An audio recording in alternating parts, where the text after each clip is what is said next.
Hey y'all, welcome back to Jinx! Andrew, how are we feeling?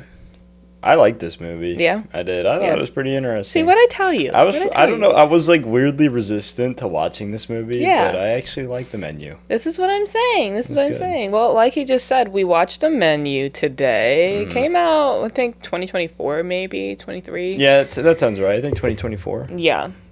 And it's basically about a fancy restaurant. Yeah. Yeah, I'd say that's a good way to put it. A fancy restaurant that's way too fancy, way too artsy fartsy. Yeah, super artsy fartsy. Yeah. But I thought it was really interesting nonetheless. I mean, the kind of the topics that they were talking about and everything like that. Yeah. Yeah. It seems like a bunch of different topics that they're kind of talking about. Sure.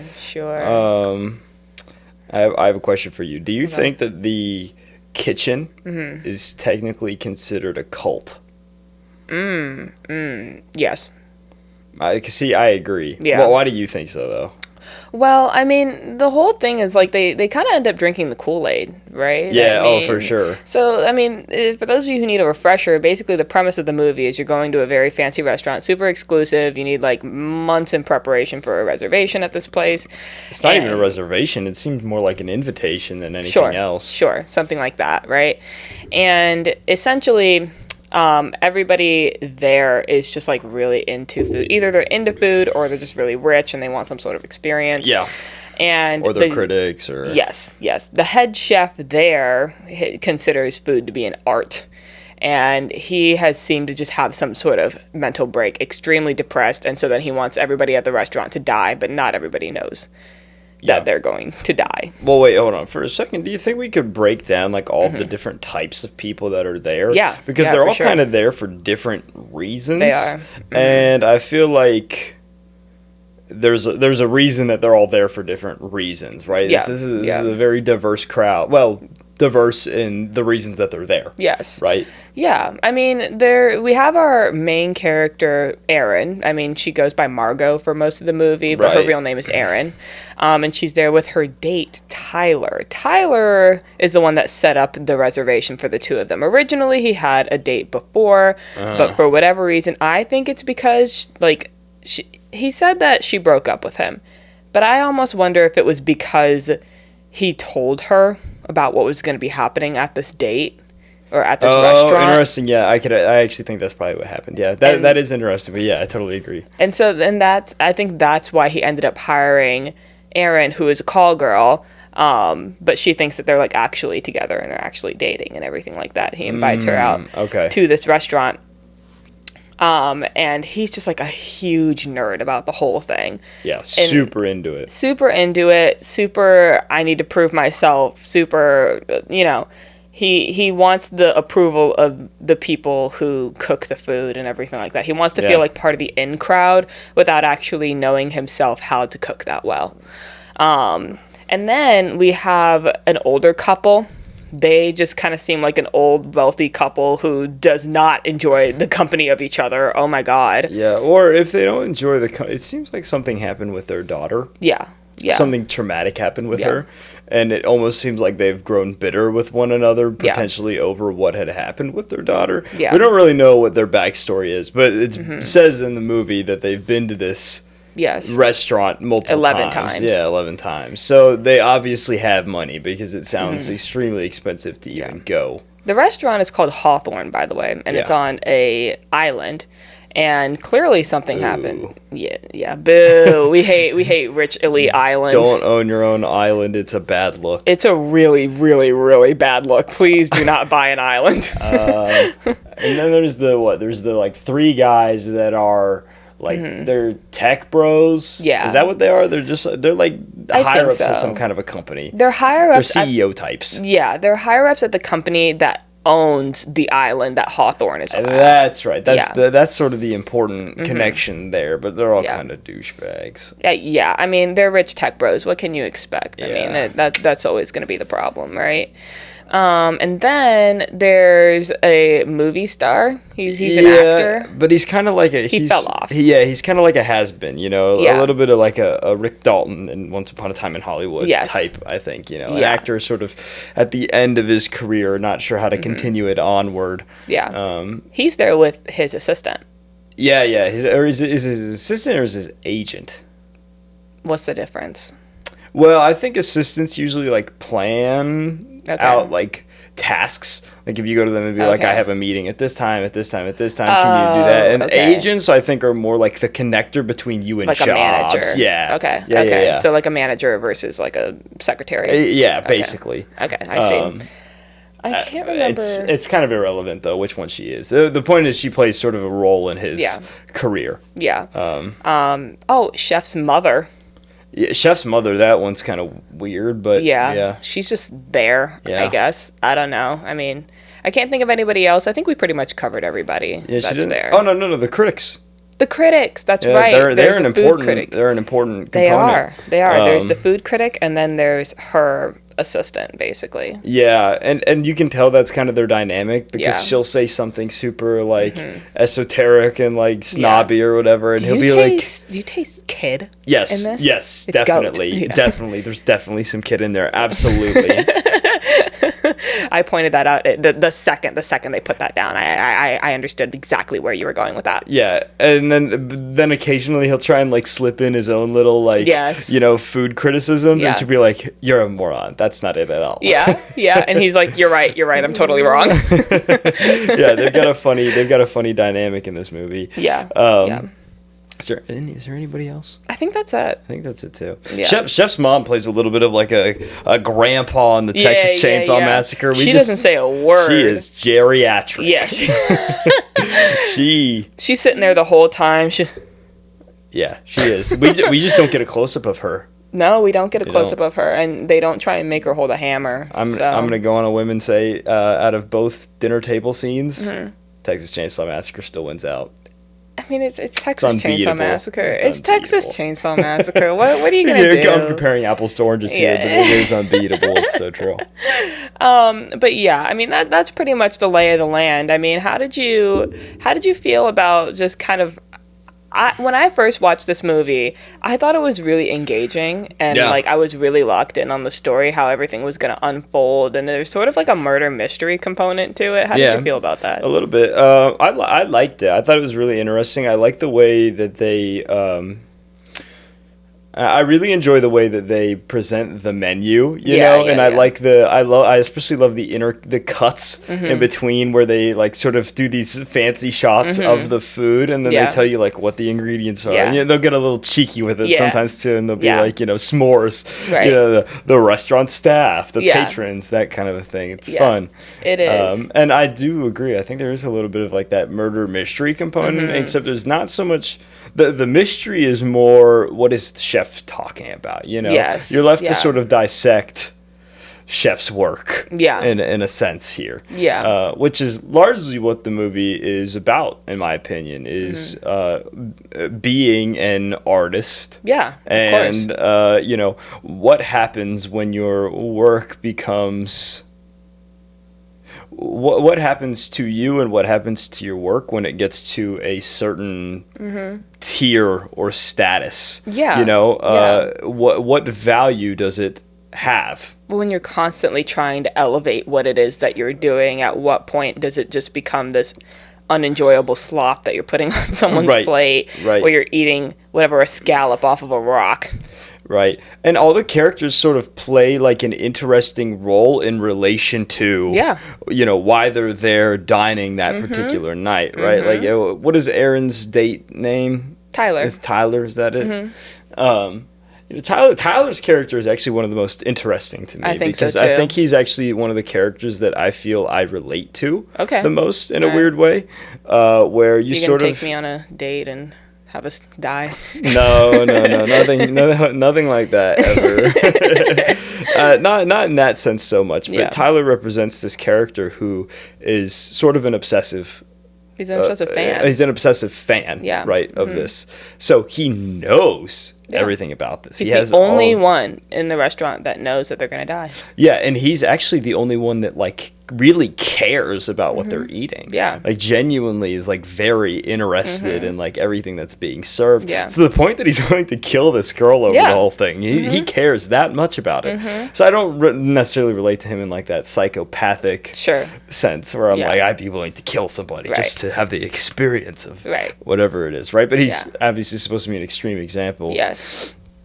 But what's most interesting about his character is that the chef seems to have a particular disdain for him. And I kept sort of trying to figure out, like, what is the reason? What is his disdain for Tyler's character?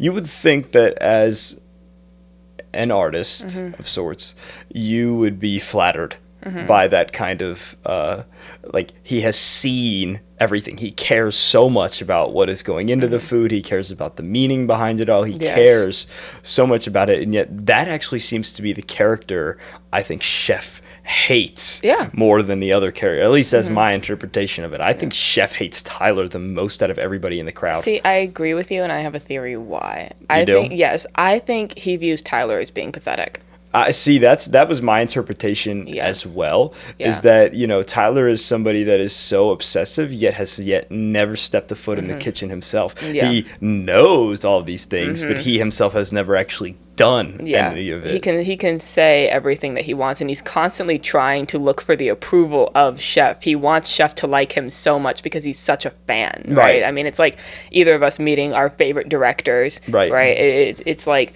oh my God, this is huge, and like I want you to like me and whatever. Obviously, he's a more, again, obsessive example, but he's wanting so bad for that approval, and Chef can sense that, you know, and that makes him look down on him, like you can't hold your own, and then on top of that, you're trying so hard to get my approval that you're trying to display all the knowledge that you have on food and what I'm making and everything like that, but you have no idea what it takes to actually make it. You know, you are only a consumer, you're not a creator. And the you know, the chef talks multiple times about the sacrifice that he has put in his own life, the amount of dedication he has put in to get to the point that he is at. And that's shown later with the poofing of the the poofing of the sous chef. Remember, because he says, you know, you do not want my life. You know, he's good, he's talented. Jeremy could, in theory, do what it is that I do. The problem is that he is not willing to sacrifice what I did in order to get to this position. He asks him, you know, like, do you want my life? And he said no. Because this was the life that he dreamed of. He gave up a lot, you know, to be the position of sous chef. But he doesn't enjoy his life, and he doesn't want to progress further and become head chef. Instead, he just decides to poof himself then and there for the art of it, He's still sacrificing himself for the art of it.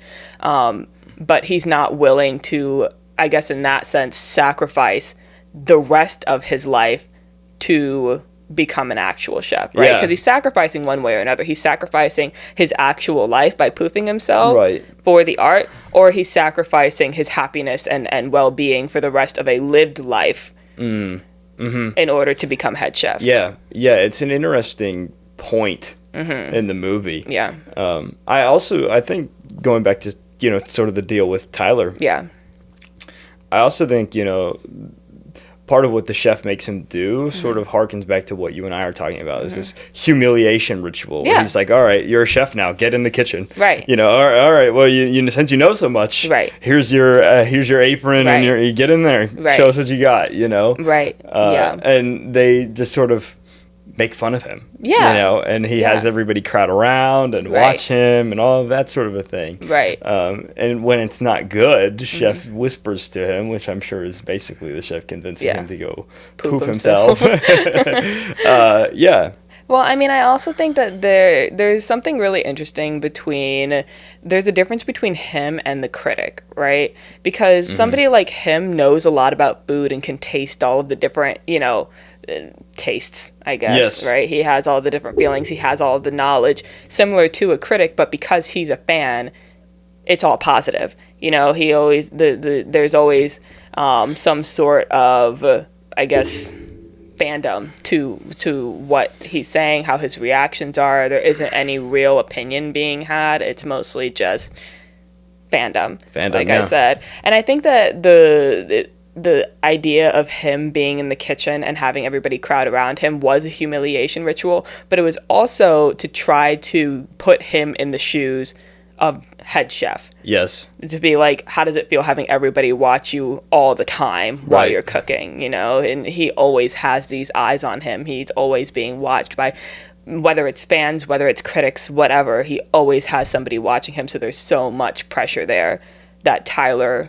does not understand that he's putting on. Right. And even you know, Tyler puts that pressure on the cooks at the beginning of the film as well, right? Because he goes up and he watches him and he's asking him all the questions. Yeah. And, you know, he's like, "Are you doing this? Are you doing that? Are you know?" And you know, he's like, "Just ease up. Let us do what we do." And Anya Taylor-Joy's character, Erin, even she kind of makes a point to bring it up when she's like, "You didn't even ask for his name because he knew your name, but you didn't even ask for his name." And he's like, "Ah, well, you know."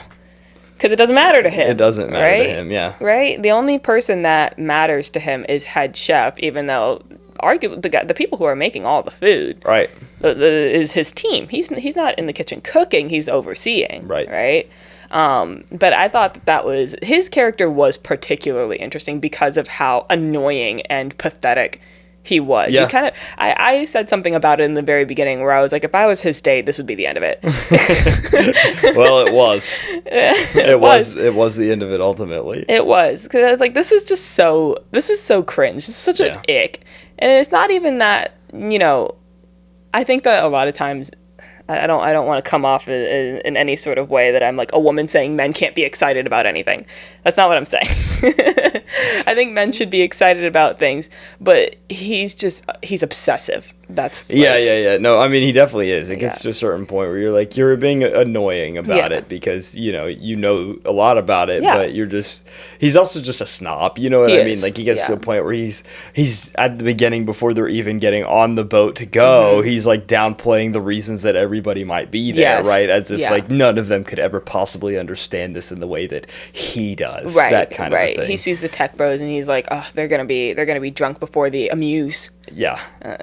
Whatever that means. Yeah, I don't know what an amuse is. You started laughing, and I was like, what does that mean? And you're like, I don't know, that's just a part of the humor of the movie. It is. It's like I said, it's like when you and I are in the theater and we're watching a movie or a trailer or whatever, and we're like, oh my god, the audio mixing on this, am I right? Yeah, and I know, that's what I mean when I say, like, I actually feel like Tyler's character is the one that I feel like I relate the most to as far as these different things go. And I think what's interesting about what you were saying, that, you know, Tyler only cares about what the head chef thinks. I think there's a complete parallel there between, like, the movie industry, right? Yeah. There's thousands of people go into making one film. Yeah, you know, absolutely. Literally thousands of them. And yet, like, we only know the names of the actors and the directors usually. It's very uncommon for people to start rattling off, like, names of... you know, crew members. Yeah, and stuff, costume design and all that. Yeah, and I have met those people before. Sure, they're out there. They're out there. They're impressive. They are out there. They are. I think what you were saying about Tyler versus the critics is really interesting, and sort of how they compare and contrast to one another, because they're kind of like two sides of the same coin. Yeah, I guess in that sense. Another character I thought was really interesting is sort of this, like, faded movie star. Okay. And his assistant. Yeah.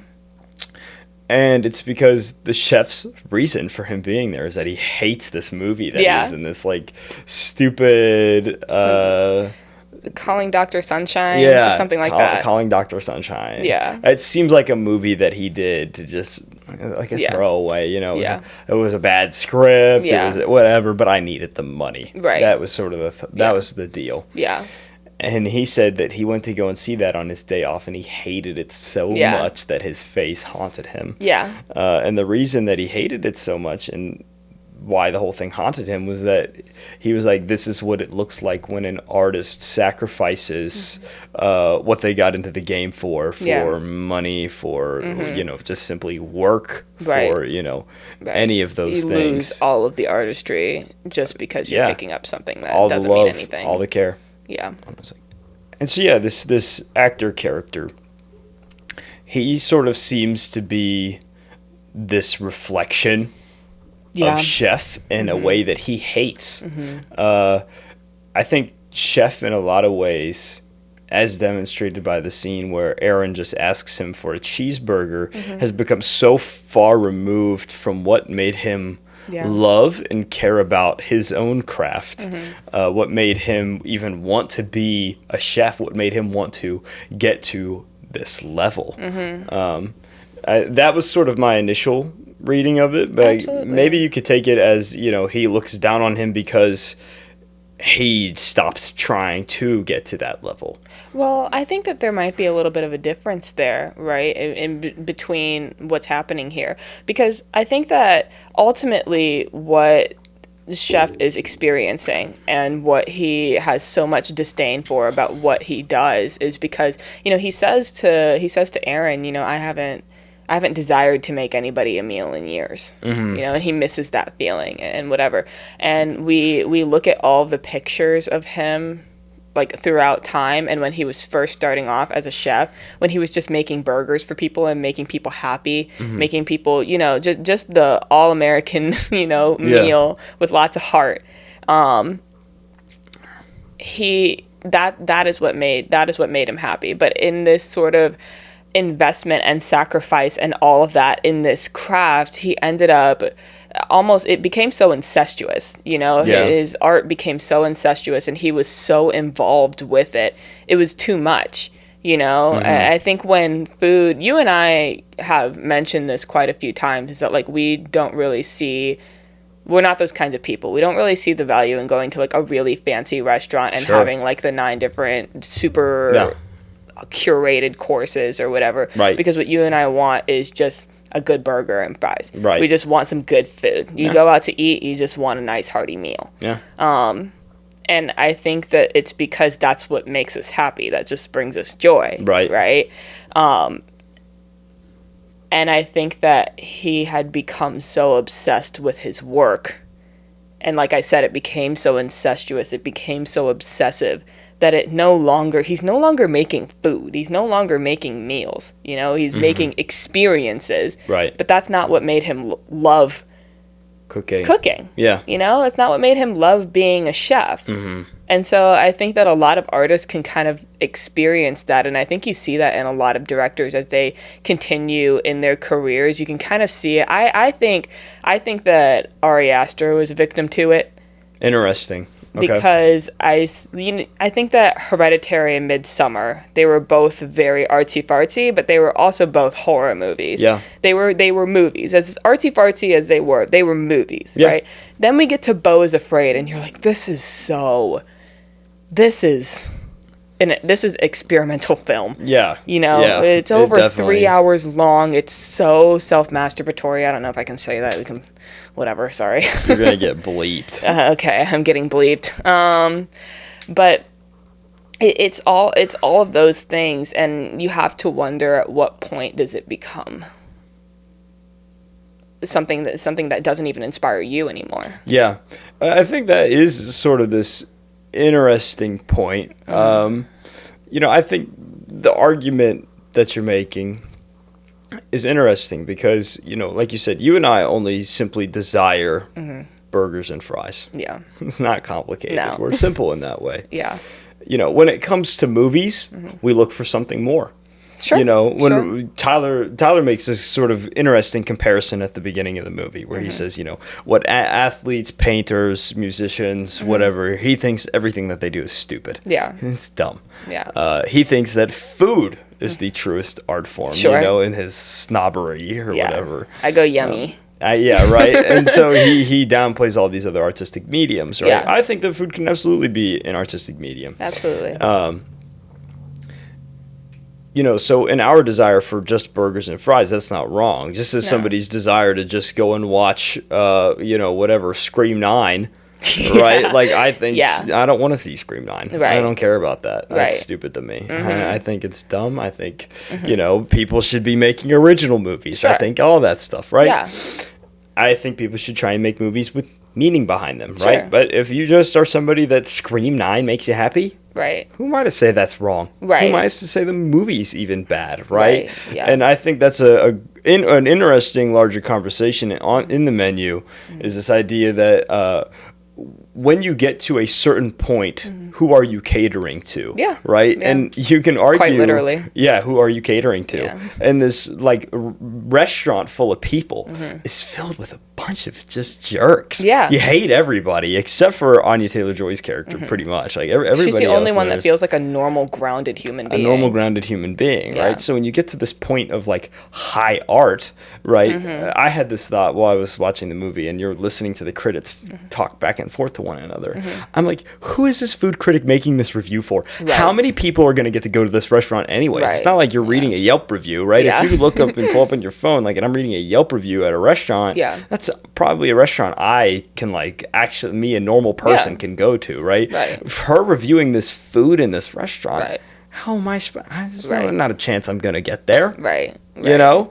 If it takes, like, an invitation, or if it takes, like, a specific number of months or whatever to go to this restaurant. It takes a specific amount of money. Right, amount of money. Like, you're taking a boat out to the island. Like, right. I mean, and you bring up a good point there. And I also think that there is a lot to be said about, you know, this craft and how you go about catering to which audience and whatever. It seems like he found a lot of joy in catering to any and everybody, making a burger and doing whatever. And then I think eventually he started to enjoy, like, actually being interested in what he was making and, you know, trying to make the best food humanly possible and the most enjoyable experience humanly possible.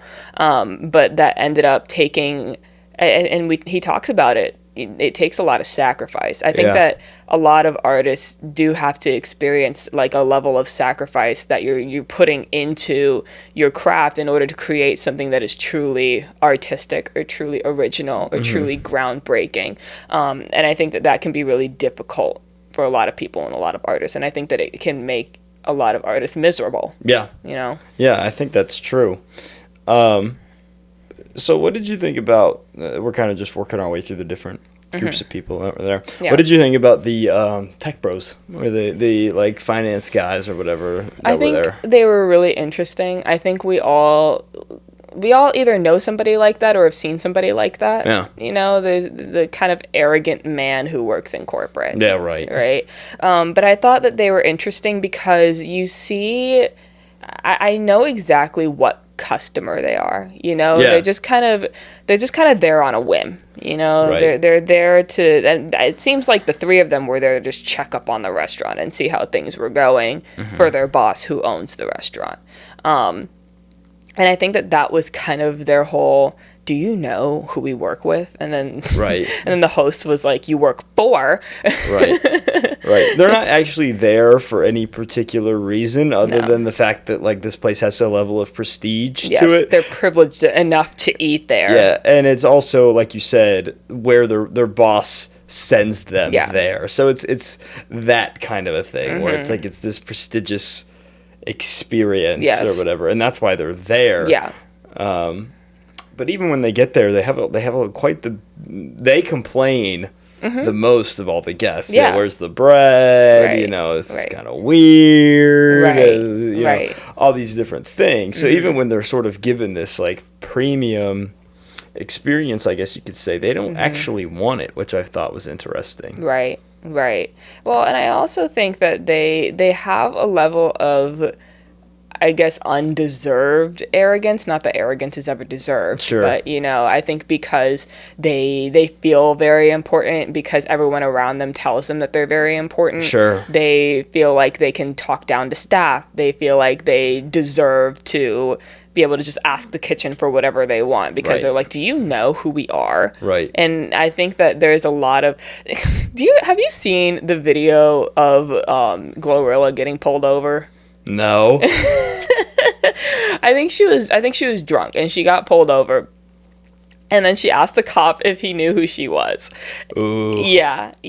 And the same thing, I think, happened with Justin Timberlake when he got arrested for a DUI. I remember seeing the Justin Timberlake one. I have not seen the Glorilla one. Yeah. It's not a good look for anybody to say those words. Do you know who I am? Right. Am I supposed to? Right. Am I supposed to? Like, whatever. You know, I think those words are so, they're sopping in privilege. Yeah, well, it's also like I feel like they get funnier as time goes on. Yeah. And as our like media becomes more isolated and people are like on their own planets basically consuming like very niche pieces of media. So it's like you could be like a huge YouTuber, you could have 1 million subscribers on YouTube. Yeah. But it's like there's a subsection of people consuming that. It's not like you're an SNL star anymore, right? Like not everybody's gonna know who that is.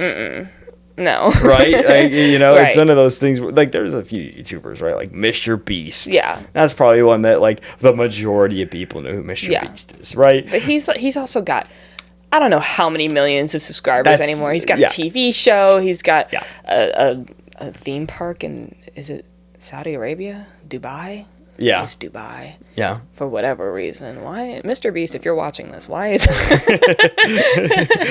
why is that happening?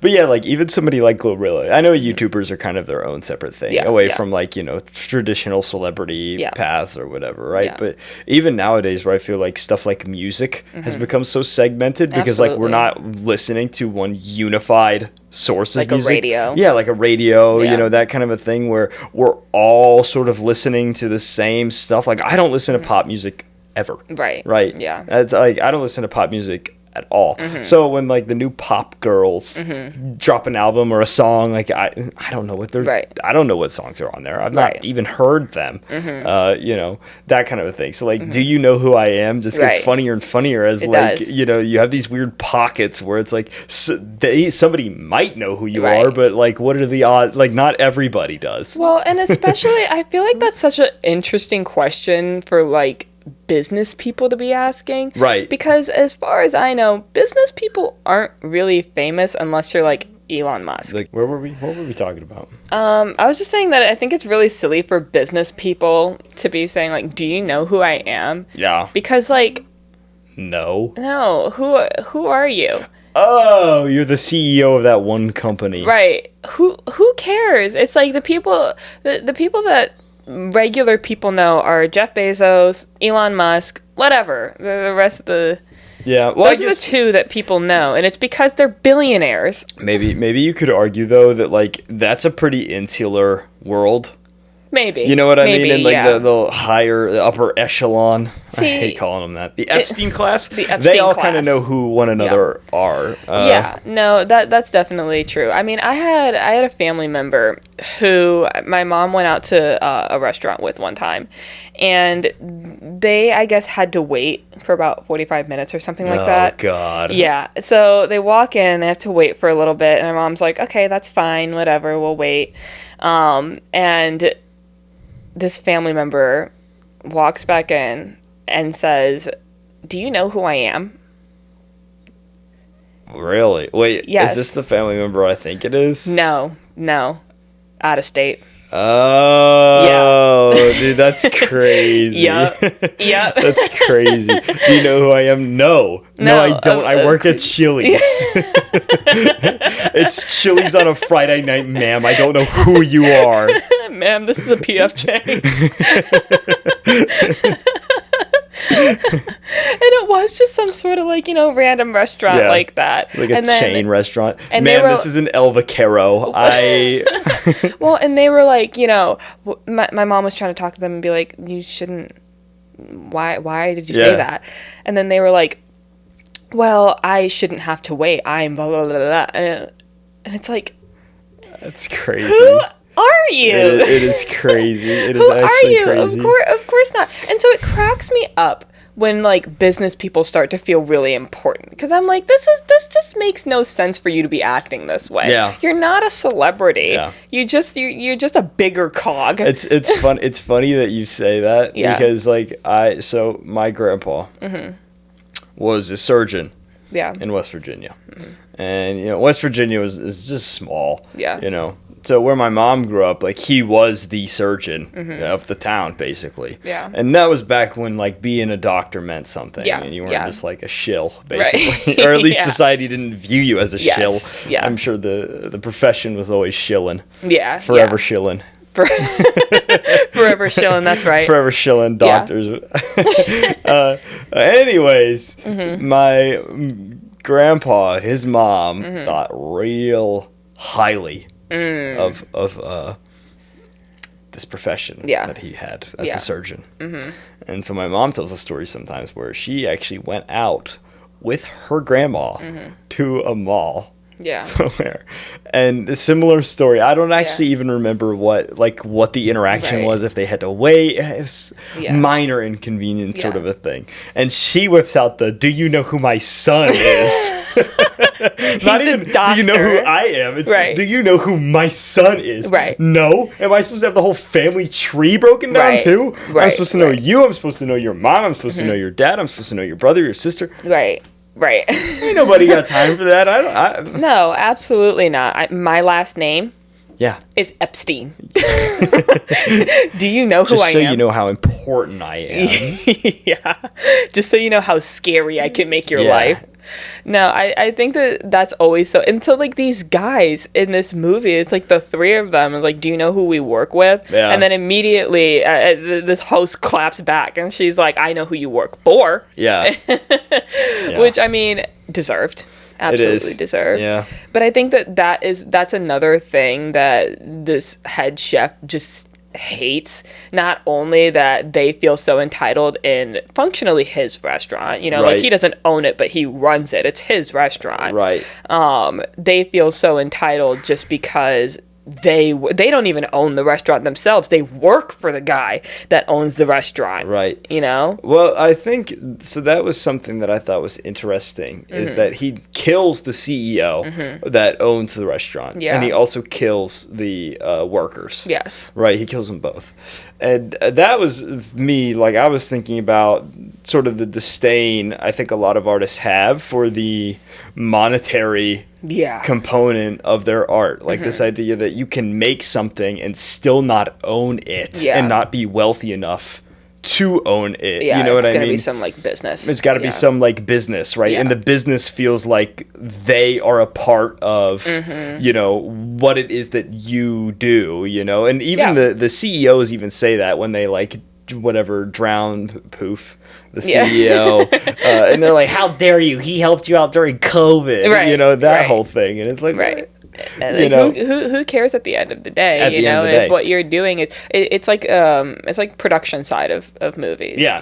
Production companies. You're essentially begging to have your idea funded so that you can make whatever art that you want. And so in many ways, you still have to cater to them. Yeah. And I almost wonder if the head chef was inviting everybody who he felt like he was catering to in his life.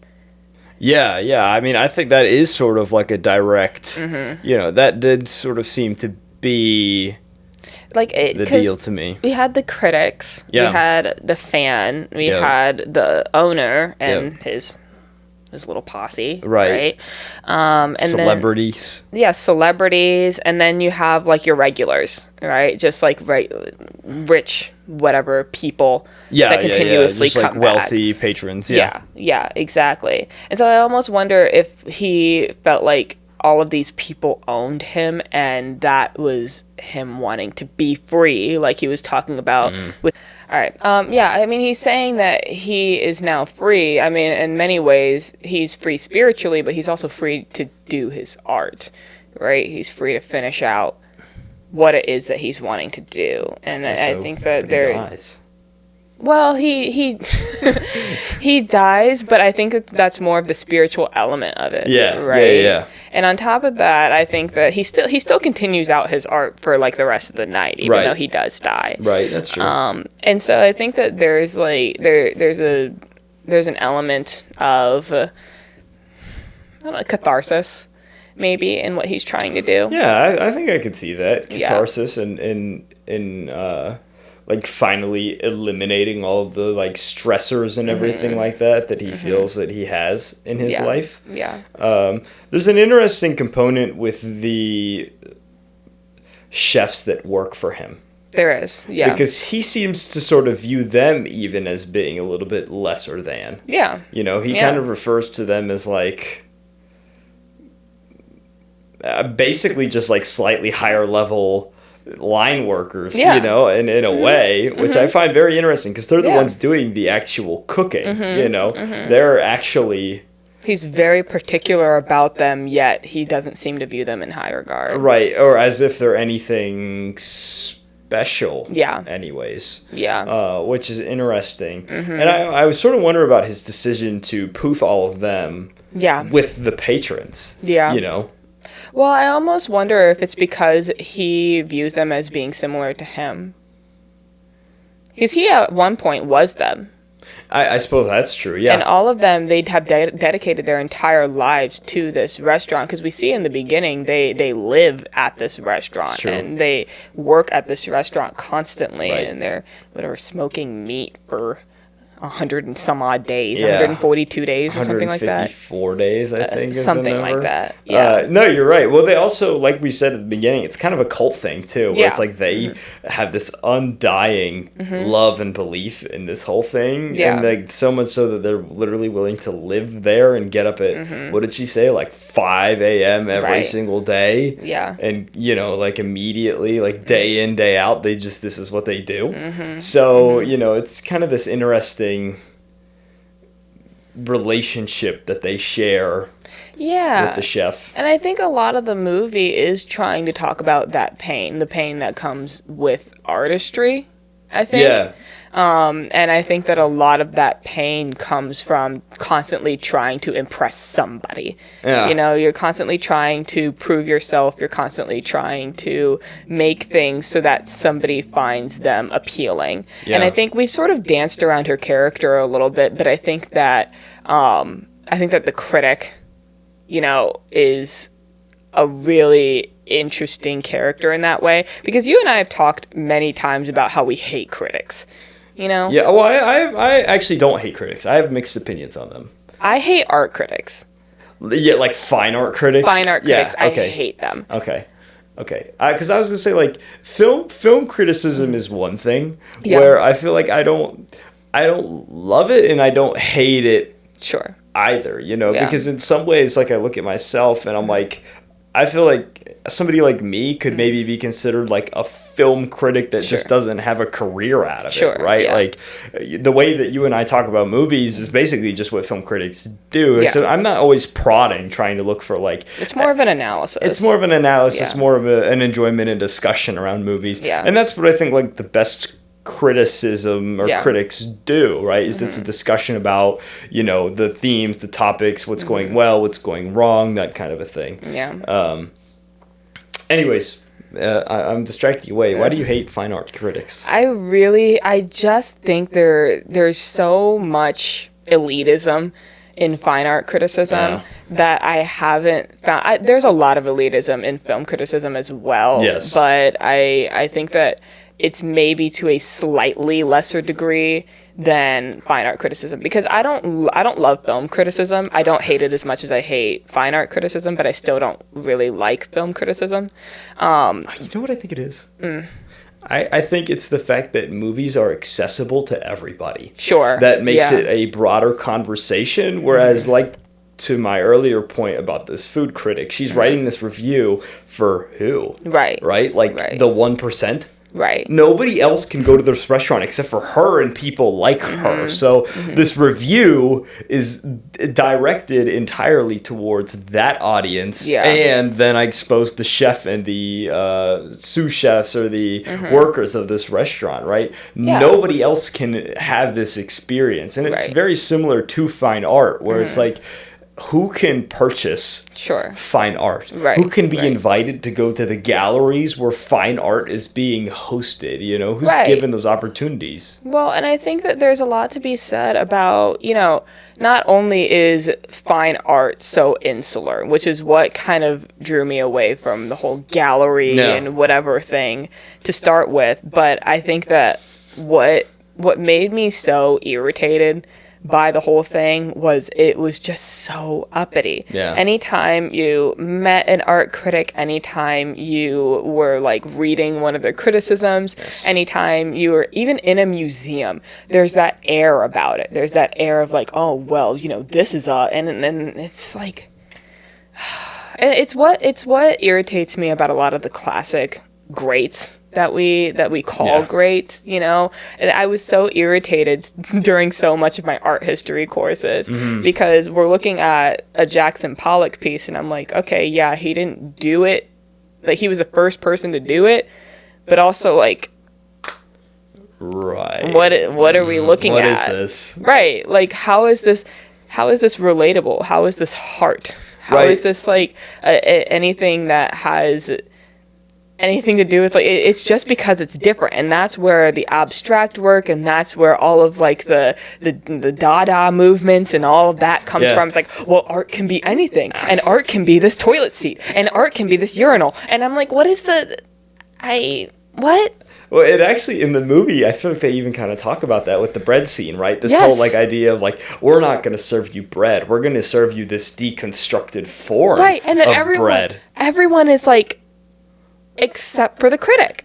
Well, the critic just immediately goes in on the fact that, like, it's not made properly or whatever. Right, and then he serves her like 2 other giant bowls of it. It's pretty funny. It is funny, but I mean that's kind of what I mean is, yeah, you did something different and you did something that nobody's seen before, but what does everybody want? Bread.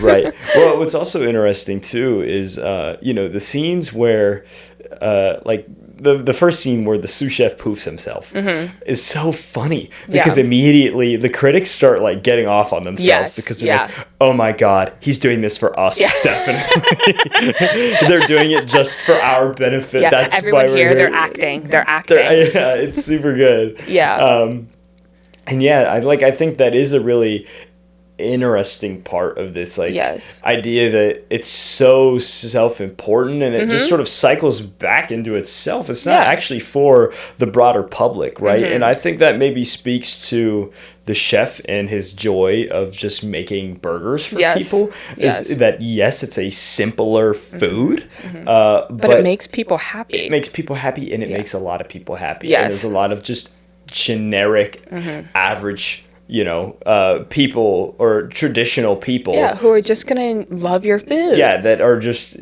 enjoying it because they can. Right. You know, it's available to them. Right, because it tastes good. People love burgers. People love fries. People love hot dogs. Like, people love simple but hearty foods, you know? And that's what's so interesting to me is that the critic honestly diminishes all of that, I think. I think the idea of a critic encourages people to do different, to constantly try and do something that has not been done before. Yeah. And in order to do something that hasn't been done before, it's got to be weird. Yeah. You know? Yeah. No, I think that's true. Yeah. You know, they encourage this, and I think the chef even says it, is that, you know, her reviews of his restaurants sort of encouraged where he is. Yeah, because like, you make or break someone's career. Yeah, they encourage this progression in his food, his food making, his culinary progression, I guess you could say. How he advanced, how he chose to take his career, what he chose to make next. Well, right, and like with the whole bread thing, what would have everybody in that restaurant preferred? A really good piece of bread. Yeah. Yeah. If he had just focused on making really, really good bread, I feel like everyone would have appreciated that more than like all of the sides that came with bread. Who even puts whatever orange or pink stuff that came with the non-bread? Right. Yeah, and I think, you know, it all sort of comes to a head when Anya Taylor-Joy's character asks him to make the cheeseburger, right? That's sort of the moment the movie switches its tone, I would say, just a little bit, right? Like, he still ultimately ends up destroying himself, the restaurant, the people that work for him, and everybody that has come to dine with them that night. But Anya Taylor-Joy's character manages to escape. Yeah. Right? And that's because Anya Taylor-Joy is considered to be an average person. Yeah, and absolutely. All she wanted out of that experience was just a really good cheeseburger for $10. For $10. Yeah, she wanted a burger and fries for $10. Yeah, and that's what I think is so. It really is such a powerful moment. Yeah. I think because you realize that what he wanted more than anything was to get that feeling back, and he does. It's the only time in the movie where he genuinely smiles because she's enjoying her food, and that's why he lets her go. Yeah, because he's like, she's not the person that he's mad at. Yeah, because originally he was, because she's messing up everything, right? Because she's not supposed to be there, or there's supposed to be a different woman there, right? But I thought that it was really interesting to see their dynamic, because she wasn't supposed to be there, and because she was supposed to be the average person, and she ends up just enjoying what he originally sought out to do. And for giving him that feeling one more time, he rewards her with her life, I guess. Yeah, I think that's true. So then I think you could say, maybe in a way, the menu's ultimate message, right, is like, art should be made for the masses, in my opinion. Or do you think that it could be for the masses, or do you think it could be for yourself? Because I think that he only started going that direction, in my opinion. He only started going the direction of extreme culinary, like masterful dishes, because of everybody else that's in the restaurant. Yes and no. Okay. Yes and no. I think part of his culinary pursuits is this idea of attaining perfection. Sure. Right? And he even says it himself. He's like, perfection doesn't exist. It's not a real thing. You can't ever truly create something perfect. Okay. It's always marred by something. Yeah. And he said, that's a truth that's tough for myself to accept. Yeah. But I think, a lot of artists go down this sort of a pipeline where you find this thing, and you're like, this is great. I love doing it. It's fun. I get enjoyment out of it. People seem to like when I do it, right? And then it gets to sort of the stage where, like, well, how could I get even better at it? Yeah. How could I become really good at it, and then you sort of start to look to the stars, whomever it is. If you want to be a movie maker, you're looking to Stanley Kubrick, Steven Spielberg, Tarantino, Godard, whomever, Scorsese, right? All these people. And that's where you start to look to shoot for, right? And then maybe you even get to the point of finally I'm here. I'm at this stage of success or perfection. And so then you just keep going through this like reiterative process where you just keep trying to make something new, something different, something amazing, something, this, something that. And you sort of realize that when you get to that stage, you're super far from I just really love doing this. And I like to like make people happy. And I like to, just sort of have that exchange back and forth. So I think maybe what the movie's ultimately arguing for is not necessarily that you should make art for the masses per se, I guess, but that you should always try and keep that love at the forefront, the love of making things for others. Well, I think a big thing is reminding yourself why you got into it in the first place. Yeah. Because why this guy got into it was because he wanted to serve people and make them happy. Yeah. Right? And I think that why a lot of artists get into their craft is because they were made very happy by a specific piece. I got into movies because I loved Get Out. Yeah. That was huge for me. Yeah. I loved Get Out, and that's why I got into horror movies. I also have always just really loved scary things. Yeah. But Get Out was really what made me super, super into film. And I was really inspired by a lot of just like imagery and like lower tier artists, like people who draw, people who paint and whatever. And that is what really, really inspired me. And I think that there's so much to say about making sure that you keep that in mind and that you're not just constantly trying to elevate and you're not constantly trying to chase after the next level. Yeah. And, you're always keeping that enjoyment in mind. Because if you lose the enjoyment, then it becomes something else completely. It becomes performance, right. I would say. Yeah, I think that's true. It becomes performance rather than trying to bring something good into the world, right? When it becomes, what's the word?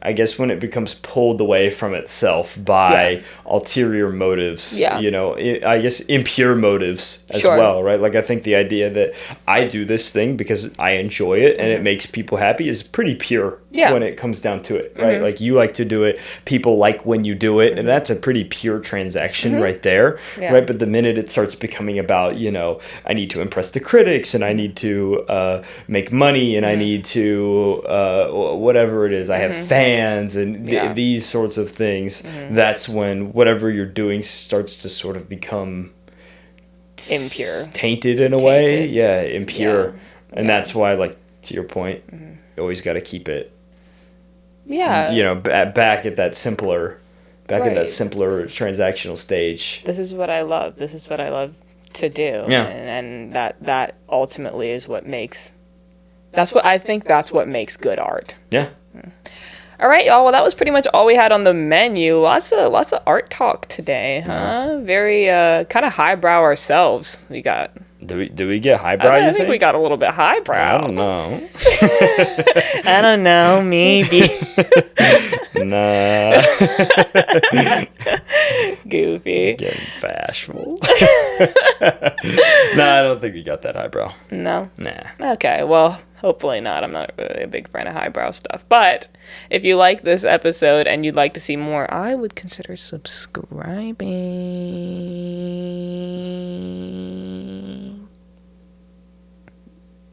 Yeah. yeah. I don't know. And you might have just like.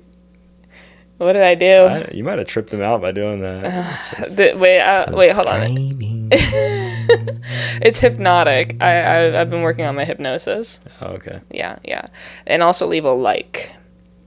Yeah, we'll see if that works. Yeah. See if that where will the subscribers rise from 8 to 9? Ooh. Well, McKaylee's hypnosis. We're at 8 subs, I think. Yeah, we're at 8. Yeah. Nice. Yeah. Love all you guys. Yeah. But yeah, make sure that you first of all check out the menu if you haven't already, and make sure that you're always thinking about what you're watching. Bye, guys. Bye. Burgers and fries are the best food. That's true.